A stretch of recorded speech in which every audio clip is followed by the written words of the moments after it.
Welcome to Ration Review. Please like and subscribe on your way in. Just Democrats, they're like, we want to help poor people. We want to get the middle class into homes. We want good jobs.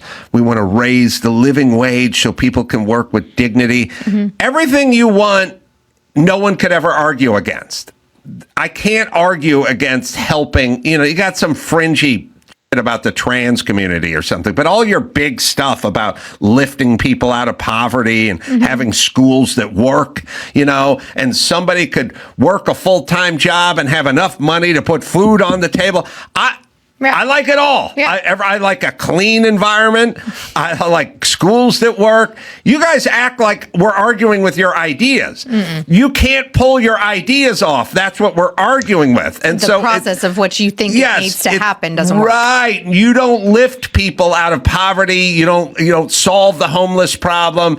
You don't fix the environmental problem. You don't have clean, sustainable forms of energy. You don't do any of that stuff. You talk about it. You talk about everyone living in harmony and dignity. All you're doing is breaking every group off into a different race and starting a race war, essentially. And so it's an interesting thing. So you go, look, it's just two people living in a house. It's just you and your husband. And he goes, look, I want a clean living room that's nice and fresh and orderly. And you go, me too.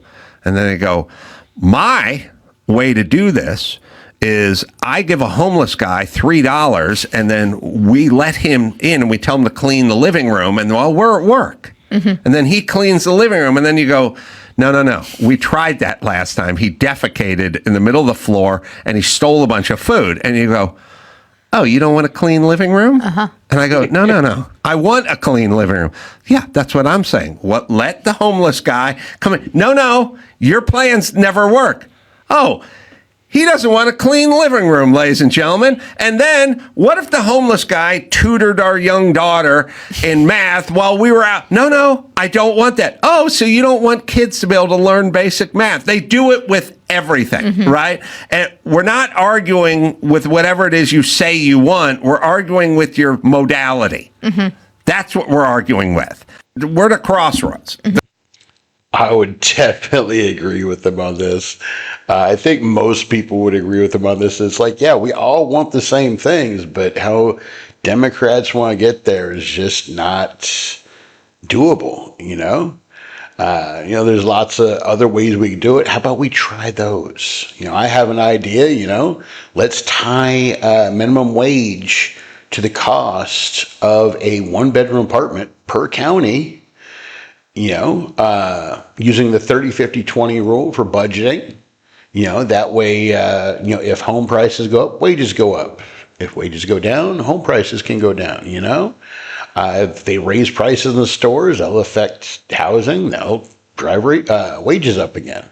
We got another one over here. What is this one? Universal health care will save $400 billion a year. Let's start there. Then cut the military. That's another idea. I wouldn't cut the military completely. I think they definitely have way too much money going to the military. And the health care, yeah, it could work. But the only problem with that is we have too many illegals in the country at the moment, where you can't just give it to millions and millions, 50 million people or whatever that aren't putting in their fair share.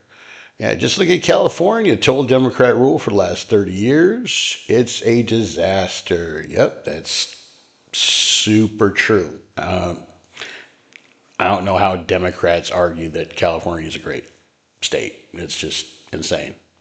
I go to speech therapy and regular therapy because I want my problems to sound good. They're so different, though. Oh man, so different, those two therapies. Like in speech therapy, they only care about the way you say things, not the things you say. And they'll make you say some pretty ridiculous things. They give you like little alliteration anecdotes on note cards, things that you don't say in real life. For example, it'll be like, my mother milks my mushy marbles.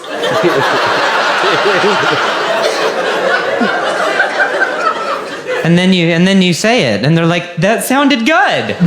Did it? Did it? Did it?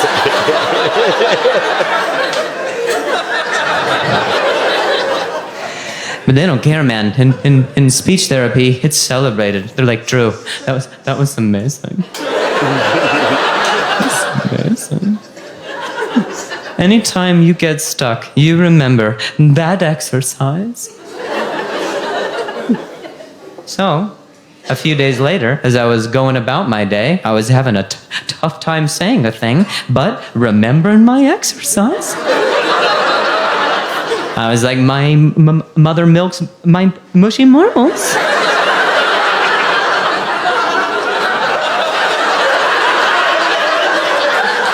But I was in regular therapy.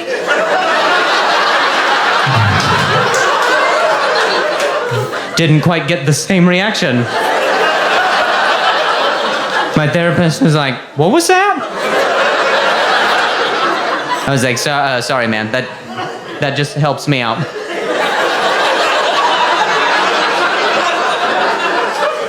Sorry, your mother milking your marbles helps you out.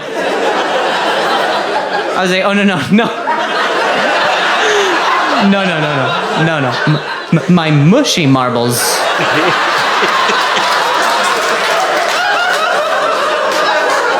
You know, Daddy does downward dog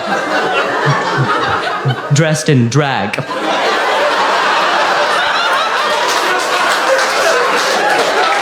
He's like, is that another one of your exercises? I was like, no. We're back to talking, so. So this guy, he's like a stay-at-home dad.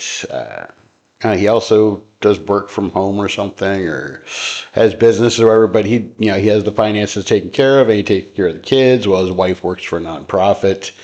And he just gets all sorts of hate online because he says that it's the easiest job he's ever had, and he loves it. So I haven't heard nothing about cleaning the house, washing the clothes, cooking dinner, the baths, waking up with them at 1 a.m. If you're not doing it all, you're a babysitter.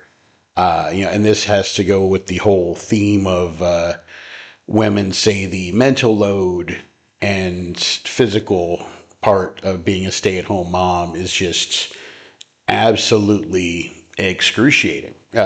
And just the hardest job in the world. And guys like this have been popping up online, kind of saying the opposite. So let's hear what he has to say. Cleaning the house, washing clothes, cooking dinner, the baths, waking up with them at 1 a.m. If you're not doing all this, you're a babysitter. I had to go outside because I don't want to be loud because everyone's asleep and I'm awake. Here's what my normal day looks like when I do stay at home with my kids.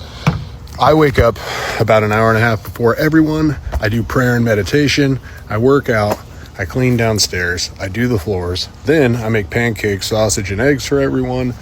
And then we clean up together. Unless my daughter wakes up early, then she helps me with breakfast. Then we eat breakfast together. We discuss what we're going to do for the day. And we go do something fun. We'll go to the library or we'll go to the park, hang out for 2 or 3 hours. We come home. My son takes a nap. While he's taking a nap, I usually do a load of laundry or I do the floors and the windows.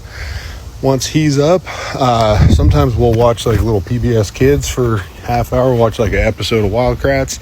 Then we'll do something together either at the house or we'll go do something else. And it's usually like painting. They like doing that a lot, or we'll wrestle and fight one another or go work on something in the garage. And then we make lunch and I just make like sandwiches or whatever, something easy, or some like chicken or whatever. And then we do some more cleaning. Usually I do all of the cleaning and I'm the only one here who cooks. My wife doesn't cook. So then I get dinner prepared, and it's not like I'm making some horse shit. I make something good every night. I'll make like chili and cornbread and some vegetables, or I make barbecue chicken and some potatoes and some vegetables, except for on Fridays. We get pizza on Fridays. So I don't know what you're talking about. And then I do bath night. I also braid my daughter's hair and make sure that she has a good hairdo going on and make sure everyone's outfits match and stuff. I do the proper things, and I'm taking care of them properly. And well, it's not hard. This is dope. This is what, when I am working, these are the days that I look forward to. This is my Saturday and Sunday, but it's every day. The end. Haven't heard nothing. Yeah, no, I completely agree with them on this too, because there's been a couple of times in my life where, my kid's mom was working and I had the kids, pretty much all day, every day for weeks at a time, and it was amazing. It was absolutely amazing. Yeah, I mean, there's like some work to it, but once you get past it being different, that you're not like, I don't know, it's different, but it's not hard like going to work hard. Especially since I love my kids, so maybe that's what made it so easy. And then, I was taught how to do all cooking and cleaning and stuff by my mom and grandma and stuff. So, it's, I don't know. I like to think about what the women, it's like they want to be appreciated more for what they do. And I just don't know, how we can make them feel more appreciated when they are a stay-at-home mom. It's like, I don't know why they have that sense of not being enough or something like that they have to try to make life and taking care of the kids and being a stay-at-home mom sound like it's a ton more than it is. It is probably the most important job in the world. You also have the financial side that, is necessary to have the home, but raising the kids properly, that's number one. You need something, ma'am? Yeah, I need you to shut Hey! Oh! What the fuck? Is it? How to look down and make sure. Yeah. Here you go. Bitch, I don't need a bag. The fuck? You want a quarter? Is that the same lady? That was a different lady, right? Look at her. She looks ugly as fuck. Huh? What the hell you mean? She ain't got no ass. Oh, what the fuck?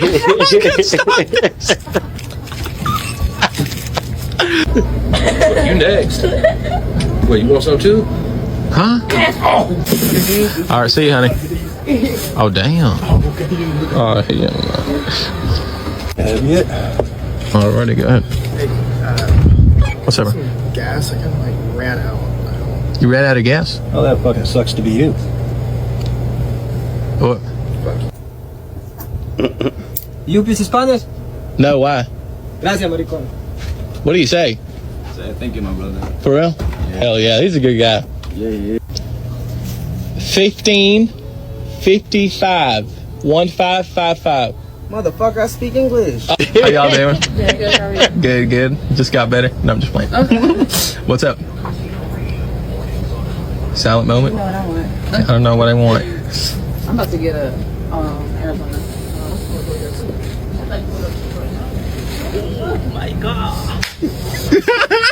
Oh, is that your kid? Are you fucking serious, bro? Does this look like it's my kid? Might It's my fucking niece, bro. Why you always gotta start shit with me? No, I'm just saying. No, No, can you you just saying not shit, nigga. Alrighty. And he do want a receipt, right? The fuck, I look like I'm about to return this shit. I'm not gonna eat this shit. Stupid ass boy. Oh, my bad. People like so ugly. Bitch, you ugly. Attitude's crazy. Me? No, hell no.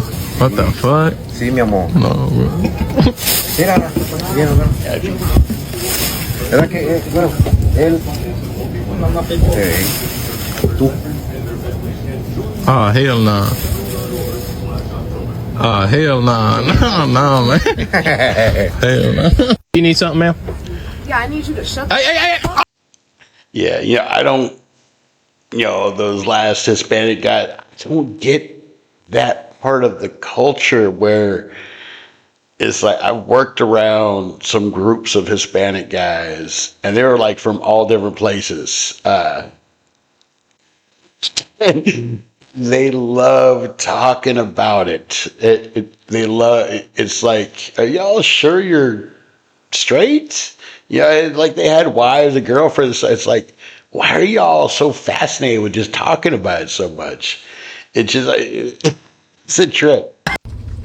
If you're a female and you're in a relationship, a long-term relationship, and you're currently at the stage where your husband or your significant other's wants, feelings, needs, and desires no longer matter to you, and you've already put him in the roommate phase, you're a piece of shit. I'm sorry, not sorry. Because what do you mean that you can put somebody in a celibate relationship without even discussing it with them first? Do you not understand that men have emotions too? Men feel feelings just like we do. And I think a lot of women overlook that and just assume, oh, he's a man. He can handle it. He's a man. That's what they're supposed to do. No, that's not what they're supposed to do. When you are in a relationship with a man, you are supposed to be his peace, his safe place to land at night, his comfortability. When a man steps out of that front door every day, he has to deal with the entire world. And it's not an easy one. And I know we like to play the victim as women, but it's really not that hard for us. We get things handed to us. We get lighter sentences when we do things wrong in the court of law.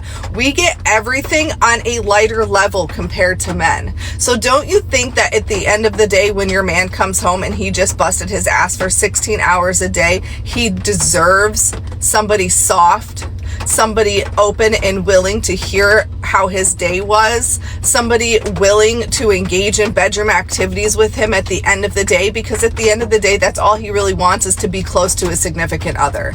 He doesn't want to come home to a woman cringing every time he tries to touch her. He doesn't want to come home to a woman saying, I have a headache tonight, I have a stomach ache, I'm tapped out from all the kids all day long. What do you mean you're tapped out from all the kids all day long? A kid's touch is not the same as your man's touch. That's fucking weird to say, to be honest. So if you continue to treat your man like this, you best believe and understand that he is going to completely disconnect from you emotionally. And then you're going to turn around and say that he's the problem because he's no longer connected to you. Make it make sense. A lot of women today live a double standard when it comes to relationships, and they are completely okay with it, and it's not okay. If you're... She is completely right. Women, not to try to, lessen what women have to do on a daily basis, but she's right. The world does a lot more for them, especially if you're a pretty girl, or not even a pretty girl. You could just be a regular looking chick like her, and you will get so many opportunities just handed to you. And yeah, sentencing, women never get sentenced the same as a man for the exact same crime. I remember I had to deal with how unfair it was when I was, 17, 18 years old looking for a job. And why was it that all the females I knew, they could get secretary jobs and office jobs, making, 15, 20 bucks an hour, which, at the time, minimum wage was $8 an hour. And they were making really good money. And then I had to practically beg to get a friend of mine to hook me up with a warehouse job, making $8 an hour, busting my butt 8, 10, 12 hours a day, every single day. And they get to sit in a cushy office and do some filing and answering the phone and stuff. And, it's just unfair. And she's right about the relationship stuff too. Men don't get into a monogamous relationship with a woman to be celibate the rest of their life. It's I understand, you're not, women aren't a have at them anytime you want, but it's like you're in a relationship. You know, if you didn't want to have a sexual relationship with your man for the rest of your life, you didn't pick good enough. And also the same women that will keep sex from you, if they get divorced or you're just in a long-term relationship and you break up, they'll go out throwing it back for whoever, you know, a hot girl summer, you know, trying to, you know, go throughout her feelings or whatever they want to call it. It's absurd. Thanks for coming. Please help me out with a like, subscribe, and comment, and I will see you all next time.